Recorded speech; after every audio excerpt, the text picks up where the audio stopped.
and welcome sa aking munting channel. Nalinis na nga nitong pamilya ng Benavides kung paano nga nasa kote ng mga pulis ang kanilang illegal na negosyo, at dito nga ay wala silang nakuha ni kahit na anong ebidensya na kung saan ito nanggaling at kung saan nga ito i-deliver. At dito ay malinis na malinis nga ang trabaho nito ngang si Iris at kasama ng kanyang mga kaibigan na talaga namang nakalusot sila, at nasabi nga dito ni Jasmine Flores kaya Madam Aster na nakalusot at hindi sila nakakuha ng sapat na ebidensya para nga sa mga illegal na negosyo ng mga Benavides. At dito nga nasabi nito ngang si Jasmine Flores na darating din ang araw na makakakuha sila ng sapat na ebidensya sa lahat nga ng negosyo nilang illegal or smuggling. At dito naman habang magkausap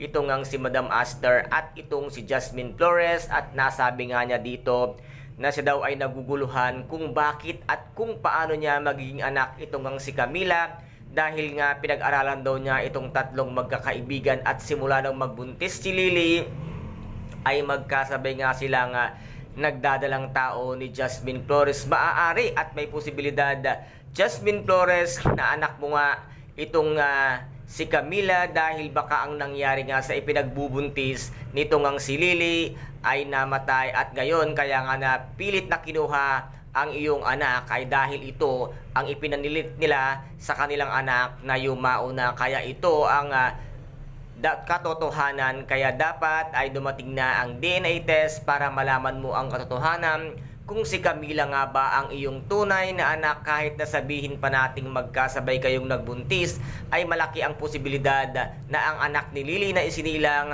ay sumakabilang buhay na, at ang iyong anak na si Camila ngayon sa pangalaga ni Lily at ni Lance ay siya ang iyong tunay na anak. Kaya guys, ito po ang ating pakaabangan kung papaano tutuklasin nito ngang si Jasmine Flores ang katotohanan sa pagkatao or sa batang si Camila, na kung ito ba ang kanyang tunay na anak. Kaya guys, ito po ang ating pakaabangan dito nga sa Lavender Fields. At kung nagustuhan po ninyo ang aking videos for today, paki-subscribe na lamang po ng aking channel, paki-like and share para maging update kayo sa lahat ng gagawin kong videos. Maraming salamat po. Ingat, God bless, and bye-bye!